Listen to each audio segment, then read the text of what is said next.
Bom dia, turma. Como já foi falado, né, na aula anterior, a gente vai retomar aqui da questão das contenções físicas, né?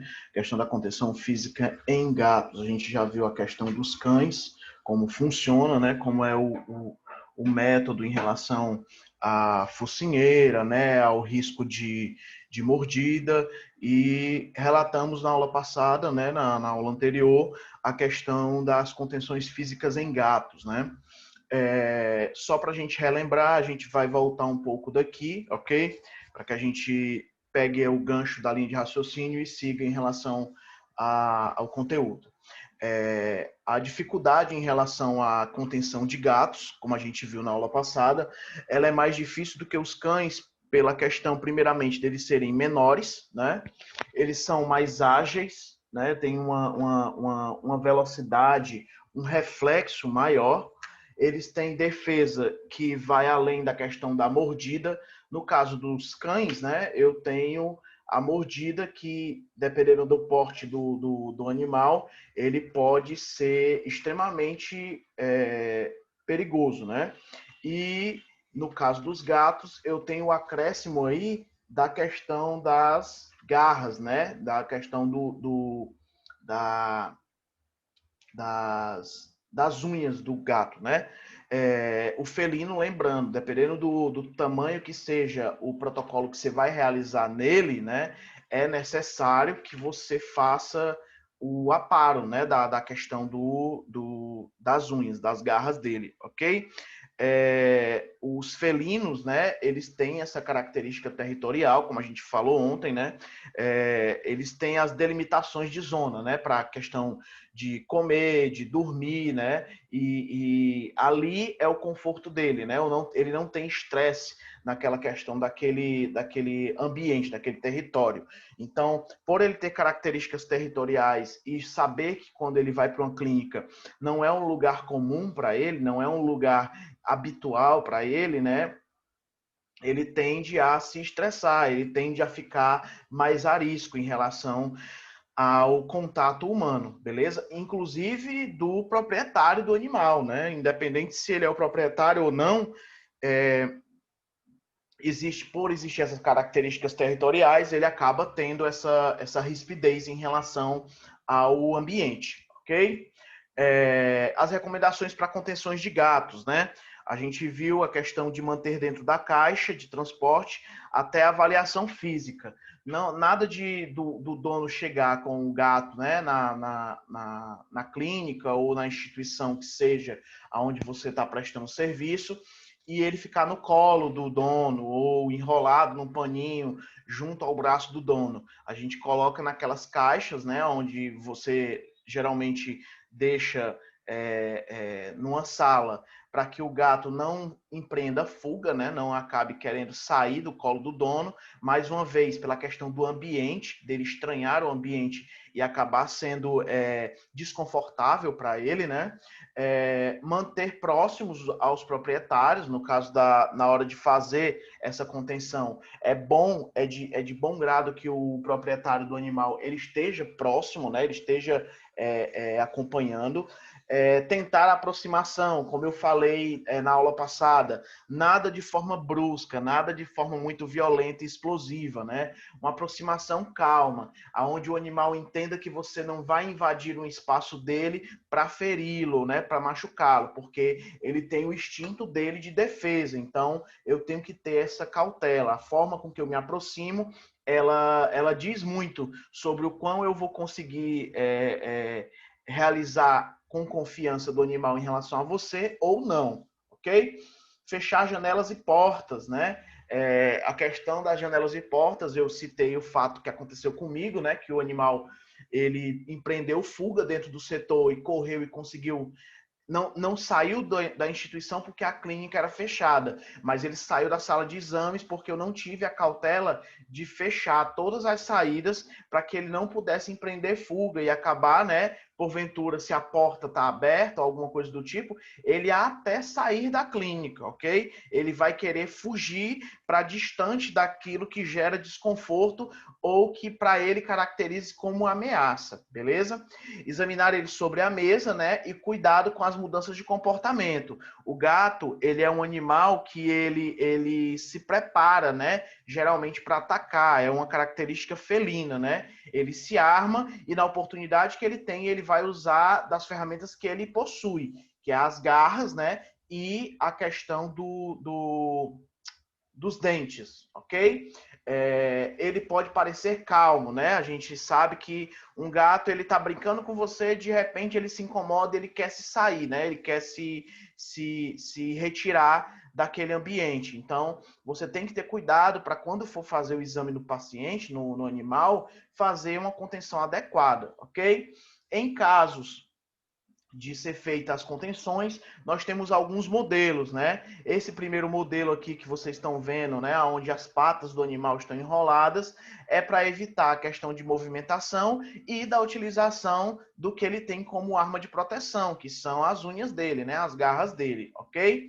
Esse segundo aqui, onde nós temos do lado direito aqui, é para que ele, o fato dele perder, né, o senso da questão da visão do gato, faz com que ele acabe ficando mais quieto, né?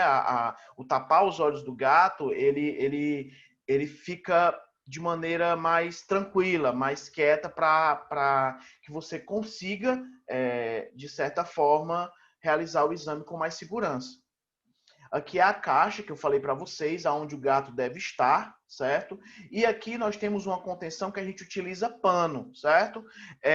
Lembrando, se o comportamento do animal ele é um tanto mais agressivo, ele é um tanto mais agitado, nós utilizamos a questão da fita, né, nas patas. Não deve ser uma fita, né? Não deve ser nada com aderência muito forte, para que você também não lesione o animal, né, quando for fazer a retirada do mesmo, né?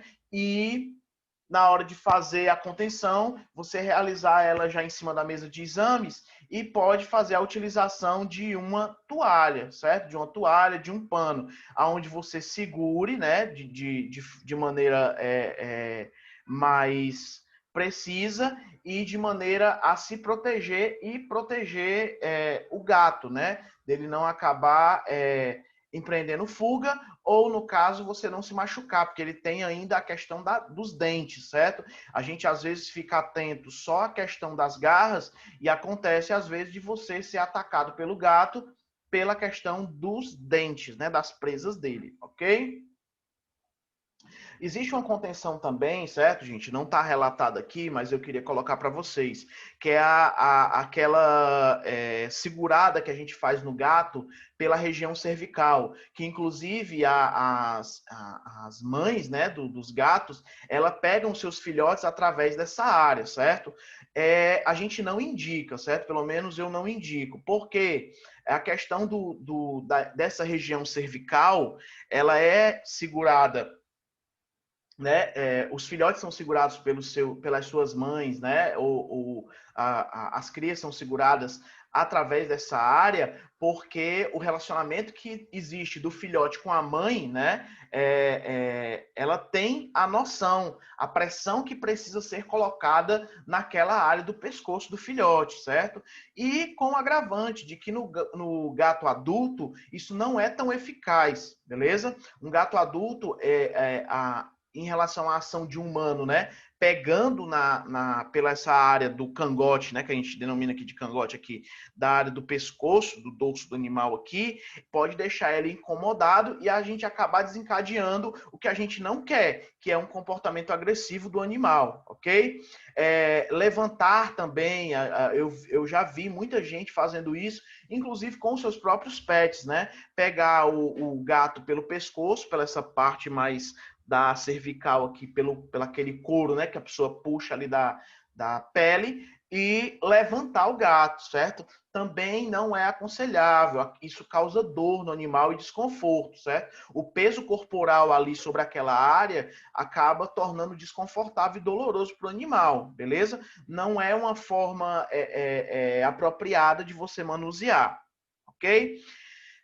Ainda em relação, né? Geralmente as pessoas têm a justificativa de que pode segurar o animal, né? Independente do tamanho dele, se ele é filhote ou mais adulto, porque ele já é segurado assim pela mãe, né? Só que os gatos, eles têm sensores de pressão nos dentes dele, certo? É o que a gente consegue entender como é que eles são capazes da questão de carregar um filhote de tamanho pequeno, ou até mesmo um filhote de rato na hora que ele caça, e sem arranhar, sem machucar, né? E esse sensor também ele é ativado no momento que ele precisa estraçalhar um desses animais, né? Ele pegou um rato, ele leva até um certo ponto sem machucar. Quando ele chega no ponto que ele precisa, que ele quer soltar, ele consegue também estraçalhar com os mesmos dentes, certo? Nós não temos esses sensores de pressão nas mãos, então você pode acabar machucando ou lesionando o animal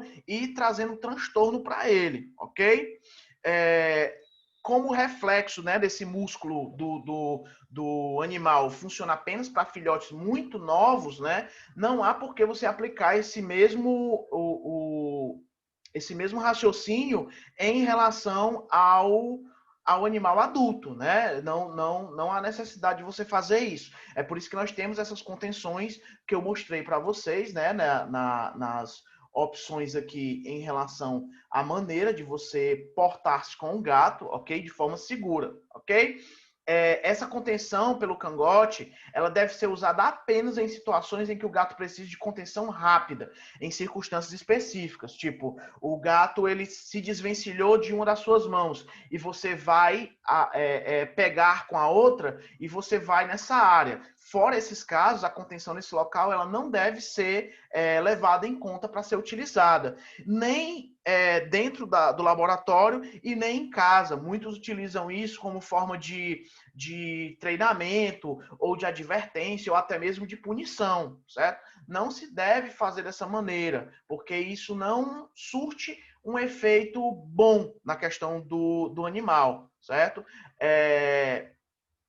Dar bronca ou chamar a atenção do gato por esse meio, né, de pegar e apertar, depois dele ter tido um comportamento que você não gostou, mas que provavelmente é natural para ele, vai ter um resultado de um gato mais irritado, um gato mais estressado, certo? E sem ter a menor ideia da razão por que você puxou a pele dele. Para ele, aquilo foi só uma agressão. E em um outro determinado momento, você pode tentar recorrer a isso e acabar se machucando, certo? Gatos, eles não entendem essa questão de repreensão da forma como a gente deseja, né? Como o cachorro, por exemplo, ok? Principalmente quando você utiliza de métodos de dor, né? Gestos forçados que causem dor ao animal, certo? O mais indicado é você tratar o animal com respeito, entendendo a questão das necessidades dele, que aquilo faz parte e é natural dele, para que você lide de uma melhor forma com o mesmo, ok? Como eu falei, nós temos vários recursos de maneira a segurar, usando uma toalha, né, sobre o pescoço, um pano sobre a cabeça, sobre o rosto dele, né? Usar o pano para envolver o animal, colocar uma focinheira, a gente também utiliza questão de focinheira em gato, mas essa questão dessa pegada na área cervical do animal, a gente não indica, ok, gente? E aí vamos passar para a contenção física em equinos. Professor, mas eu não recebo um equino dentro de um pet shop, dentro de uma clínica veterinária. Não, mas você pode trabalhar em aras, né, que é onde são feitas as criações de equinos, né? Inclusive equinos que custam na casa de 1 milhão, né? Que são os puros-sangues que eles correm, participam de campeonatos e tudo mais. Então, se você porventura for chamado, né, a trabalhar numa área dessa e precise fazer o atendimento, porque, como eu falei, como esses preços de cavalos, né, eles têm uns valores, né, bem altos, né, dependendo do do tipo do animal, da linhagem do animal, porque existem cavalos hoje no mercado que podem chegar a casa pelo menos de 15 milhões de reais, certo? Existe uma raça que, se eu não me engano, é o mais caro do Brasil. Ele é o Galante do Expoente, se não me falha a memória. Depois eu vou dar uma pesquisada para ter certeza e mostrar para vocês, caso seja necessário, seja de interesse de vocês, ok? Mas nós temos aí a questão da contenção em relação ao equino. Você deve sempre, né, sempre observar o comportamento do animal primeiramente, certo? A contenção de equinos, por serem animais, né, de grande porte, de uma estrutura muito maior, a gente tem que ter, principalmente nesses casos, o cuidado, né, em relação a observar o comportamento do equino. A gente tem alguns que são mais estressados, alguns que são mais ariscos, né? Então, nós devemos ter essa atenção aí, ok?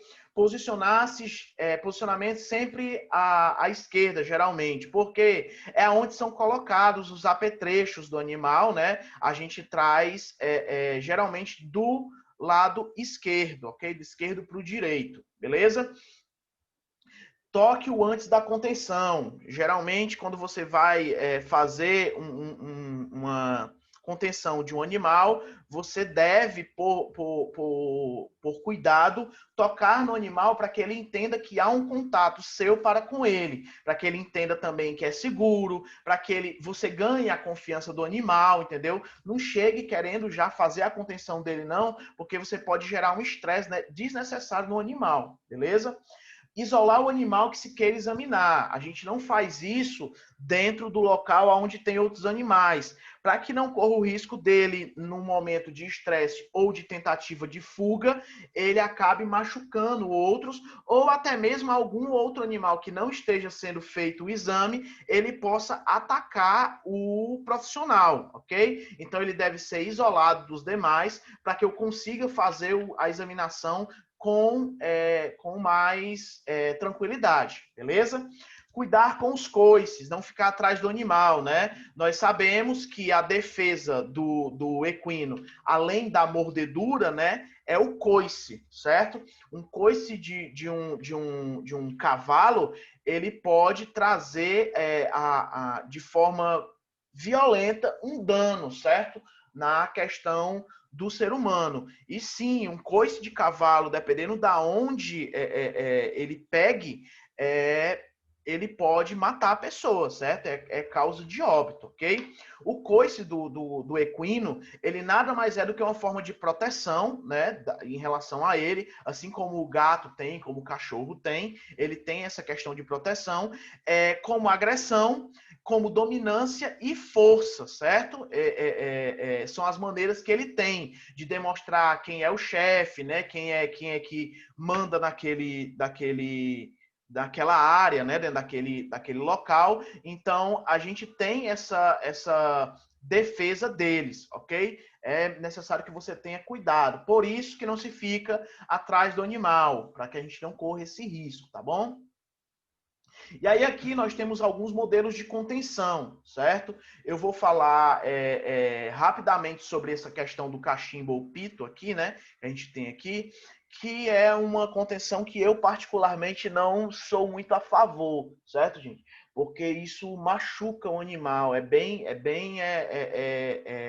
ruim para mim, na minha opinião, em relação ao conforto e ao físico do animal, ok? Mas nós temos essa contenção, primeiramente, nessa foto aqui em preto e branco, do pescoço do animal, certo? Que faz com que ele fique numa determinada posição para que eu consiga, né, examiná-lo ou porventura fazer qualquer que seja o exame nele, né, seja ele qual for, e ele não movimente o pescoço, né, não sacuda do lado esquerdo para a direita ou de cima para baixo, ok? E aí nós temos esse modelo aqui de cachimbo ou pito, né? A gente usa esses dois termos. Que o cachimbo, ele é uma peça que geralmente é utilizada para manejar cavalos, ok? A estrutura dele, ele consiste numa laçada, como vocês podem ver na área do focinho aí do cavalo, certo? Com ou algum tipo de corda ou corrente presa, né, a um cabo, ok? O princípio é que a laçada é colocada no focinho do cavalo e apertada, torcendo-se o cabo. Então, a gente encaixa no focinho dele e torce com o cabo. E isso, obviamente, gera dor ao animal. Porém, dessa forma, né, o cavalo, antes de você não faz isso sem o cavalo ser distraído, né? O cavalo precisa ser distraído, né, permitindo que você faça a colocagem, né, desse material, e após ser encaixado, ele também precisa ser distraído para que permita que você prossiga, ou com tratamento ou exame, né? Tem diferentes formas de aplicar e segurar o cachimbo, mas como ele é potencialmente perigoso, tanto para o cavalo como para a pessoa que o aplica, né? É um procedimento que deve ser feito com segurança, certo? Não é a gente que realiza essa pegada aí, não, ok? É o responsável que trabalha dentro do Aras, né? Ou o veterinário licenciado para isso, ok? Se há uma pessoa competente segurando a cabeça do cavalo, o veterinário pode usar ambas as mãos para aplicar esse cachimbo, né? No caso de ser o veterinário a colocar.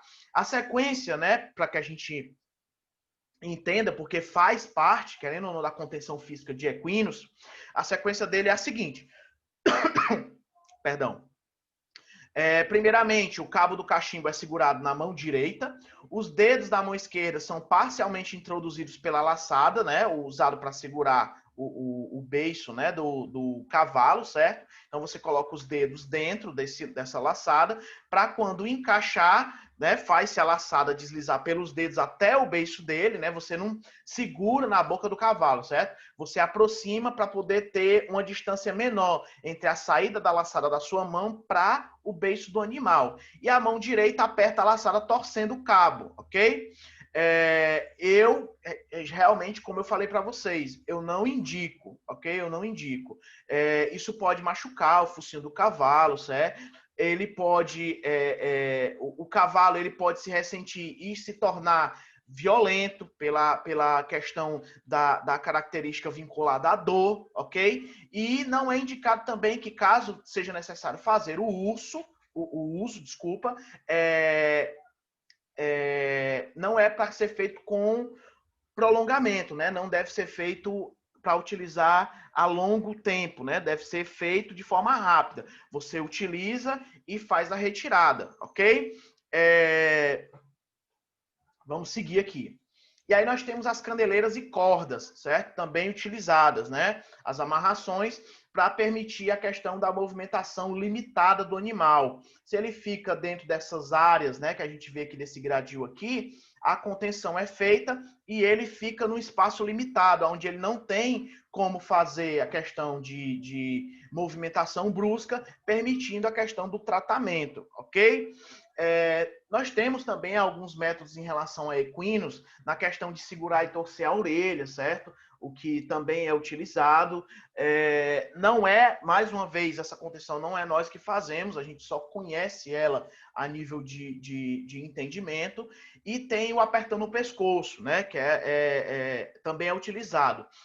A gente distrai o cavalo agarrando com uma ou as duas mãos uma prega da pele do pescoço e aplica um movimento de rotação, de maneira a colocar atenção sobre a pele do animal. Isso é difícil em fazer em cavalos mais fortes, né? Ou de pele grossa, ou se quem vai examinar ele não é tão forte para fazer isso. Mas é um método que dispensa equipamentos, né? Que pode ser feito de forma rápida e sem o uso de equipamentos. Eu só preciso de alguém que tenha força e domínio sobre o animal. Um animal, obviamente, mais forte, né, mais robusto, eu não consigo realizar esse tipo de procedimento. Ok, gente?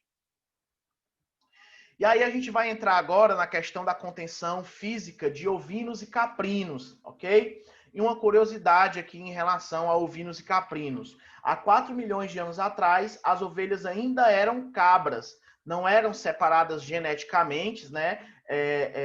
Como uma espécie diferente, como a gente tem hoje. Nós temos essa divisão hoje, não era uma coisa antigamente. Os pesquisadores descobriram, né, a diferença entre a questão do caprino, né, da questão do caprino e do ovino, né? Os ovinos e os caprinos, eles fazem parte da mesma família, né? A questão de bovidade, né? Ou seja, eles são parentes de bois, de vacas, né? São animais ruminantes, né? Fazem parte daquela classificação ruminante, capazes de digerir grama e com 4 estômagos cada um, certo? Foi publicado na revista Ciência, né, ou Science, né, em inglês, uma equipe internacional analisou os genes dos ovinos, né, e dos caprinos, pela questão do seu sistema digestivo, o que tornou tão adequado e adaptado para se alimentar de grama e planta de baixa qualidade, ok? E aí, pela primeira vez, os cientistas mapearam todo o genoma das ovelhas e descobriram quando se tornou uma espécie distinta, né, da questão das cabras. Se você observar na característica física, né, ela já tem, né, você nota a diferença. A cabra, né, ela é a fêmea do bode e o filhote deles é chamado de cabrito, né? A cabra, ela é a mulher do bode, né? A parte fêmea do bode, ok?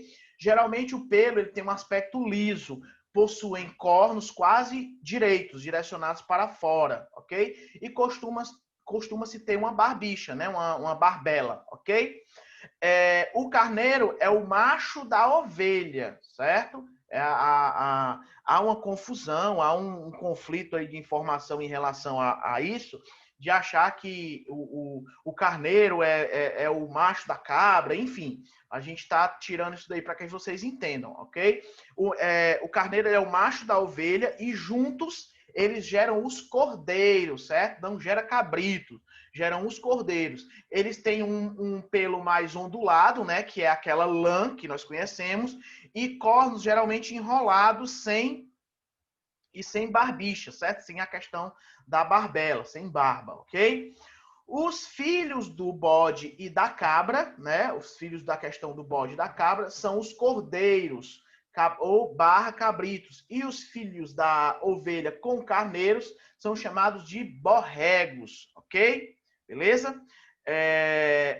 A questão dessa divisão, ela trouxe, né? Dentro dos caprinos e ovinos, mas não existia, como eu falei, essa divisão antes, ok? A principal diferença, né, entre os machos adultos, né, em relação a caprinos e ovinos, é que o bode tem barba e o carneiro não tem, certo? E, além disso, né, eu acredito que todo mundo já ouviu falar em cheiro de bode, né? Pois é, a questão do bode, ele tem um cheiro característico e extremamente forte, certo? Muito forte, que vem de uma substância chamada hircino, certo? Que é proveniente dele, essa questão dessa substância, ok? Eles usam essa substância, esse cheiro, né? Que para eles é um perfume, para atrair exatamente a questão das cabras, ok? Agora, sim, se o macho não estiver por perto, né, para você saber a diferença da questão do ovino para o caprino, pode-se ver a diferença pela cauda. Todos os ovinos, ele tem um rabo mais comprido e caído, enquanto na questão dos caprinos, eles têm a cauda sempre levantada e curta, certo?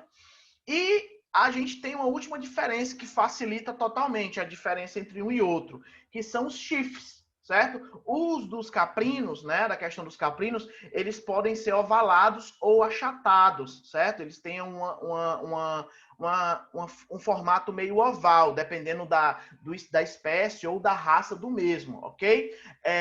E no caso dos ovinos, eles são sempre triangulares e em forma de uma espiral, ok? Igual ao símbolo do signo de Áries, Pronto. Os ovinos, eles sempre têm aquele formato em relação aos chifres. Ok, gente? E aí, a gente vai passar agora para a questão de contenção física, né? Tanto de ovinos quanto de caprinos, beleza? A gente tem os métodos, né? Começando pelo primeiro aqui. Laçar membro posterior e puxar, né? Montar sobre o animal. É quase um rodeio de ovinos e caprinos, né? Você laça e monta no animal para poder a gente ter como é que eu posso dizer? Um controle maior sobre o animal, certo? A gente pega eles, né? A pegada dele pelos chifres, barbas ou orelhas, certo? Para quê? Para facilitar, para não facilitar que ele venha, porventura, acabar tentando se desvencilhar e machucando você, ok? Na hora de fazer essa contenção, tá bom? Segurar prega inguinal e pescoço, né? A questão das pregas inguinal e do pescoço, elas devem ser utilizadas como pontos para contenção. Professor, e se tem só uma pessoa para fazer essa contenção? Pronto. Não é o ideal, certo? Não é o ideal nesse caso. O ideal é que se tenha mais de uma pessoa onde eu consiga fazer essa contenção de maneira adequada e segura, ok? A questão inguinal, a região inguinal, vocês entendem por se tratar da área pélvica, né, do animal, ok? Derrubar o animal, prender entre os joelhos, né, e prender entre os joelhos ou colocar os joelhos sobre o pescoço, ok? Esse tipo de contenção, né, a gente tem para realizar determinados protocolos. Se for no caso de algum animal mais novo, né, nós também temos esse formato aqui dessa espécie de rede, né, dessa tela aqui, aonde o animal é encaixado as patas, e aí eu consigo fazer e examinar o mesmo, ok? Beleza, gente? E aí nós passamos agora para a contenção física de bovinos, ok? Da questão da física dos bovinos. A criação de bovinos no Brasil, né, ela é a maior entre todos os ramos da pecuária, né? São mais de 217 milhões de cabeças de gado, né, que servem para pecuária de corte, leiteira e de couro. No Mato Grosso, possui o maior rebanho do país, que tem mais de 29 milhões de cabeças de boi, ok?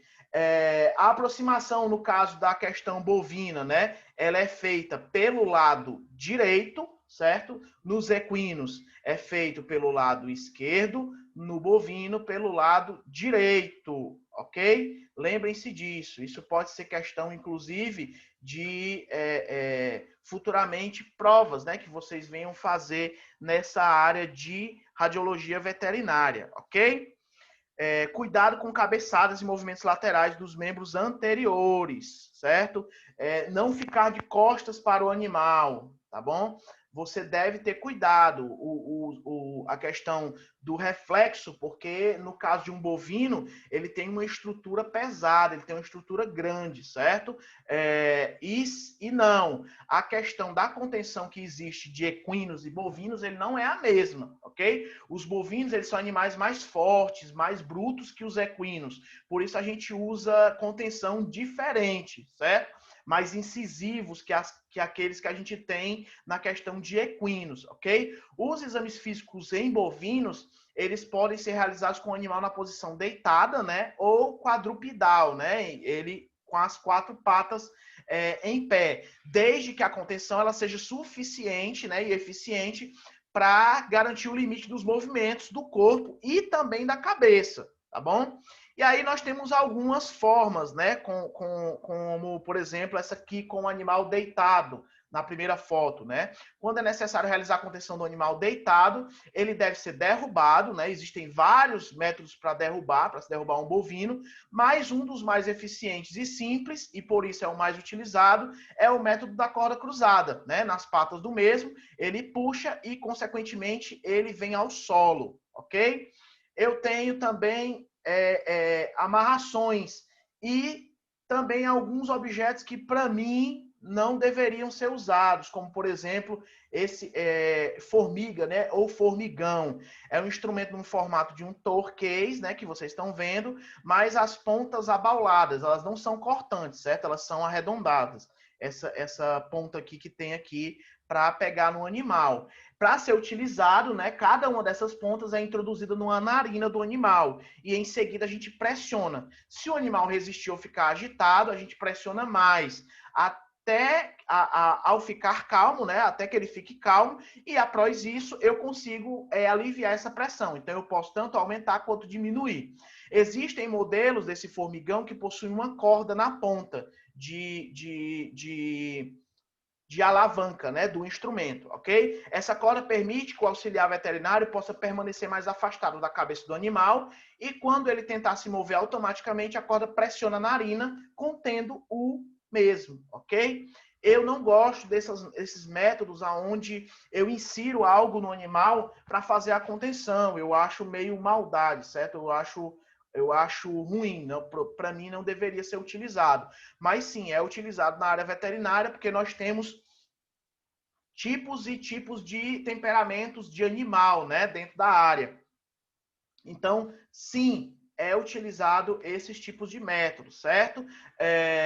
No caso de modelos, né? Por exemplo, nós temos a questão da contenção bovina, que é o brete, né? O uso do brete é a principal e mais utilizada forma de contenção de bovinos, né? Na posição quadrupedal, em pé, né? É importante que ele seja bem construído e possua as seguintes características. Eu devo possuir uma tesoura na parte frontal para fixar o animal pela cabeça, né?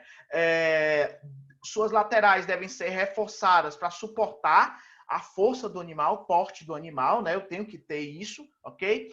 Não deve apresentar pontas ou laterais cortantes para que não venha machucar o animal. Tem que possuir travas graduadas para confinar o animal na parte traseira, de acordo com o seu comprimento, né? E um piso com ripas para facilitar a tração do animal, ok? Para que ele não consiga se movimentar, ok? E aí nós temos também um modelo que é o cabresto, né? Nós temos o cabresto, que é utilizado para a condução de animais mais calmos, mais tranquilos, quando se necessita neles aplicar procedimentos simples. E também em conjunto com outros métodos de contenção. A gente usa a princípio a questão do cabresto, né? Do processo do cabresto, e podemos, porventura, utilizar outro, né? O cabresto é aquela aparelhagem que a gente coloca na frente do animal, né? Na área da face do animal, ok? É uma espécie de arreio, né? Ele pode ser feito de corda, de couro, vai depender do que ele tenha, né? Dentro do ambiente de trabalho, ok? E temos também um modelo que eu ia esquecendo de falar, que é a peia, né? Muitos animais mais acostumados com a manipulação do homem, como, por exemplo, rebanho leiteiro, né? Eles têm um contato humano ali diário, né? Permitem que você examine ele, principalmente na parte posterior, tendo em vista que ele já é acostumado na questão de retirada de leite, né? Ele pode ser feito pela peia, né? Que é ou pela peia, né? Ou pela colaboração com o cabresto, que é uma imobilização dos membros posteriores, com auxílio de uma corda. Esse método ele impede que ele se movimente ou que possa desferir coices, ok? A peia ela é utilizada para isso, é aquela amarração na traseira, né, que prende os pés do animal, ok, gente? Na próxima aula, nós iremos entrar na questão de contenção química em animais e gatos, ok? A gente vai encerrar essa aula aqui em relação às contenções físicas e na próxima aula iremos entrar na contenção química de animais, ok? Ver como funciona os protocolos, o que a gente utiliza como medicação, enfim, essas etapas aí nós vemos na próxima aula, tá bom, gente?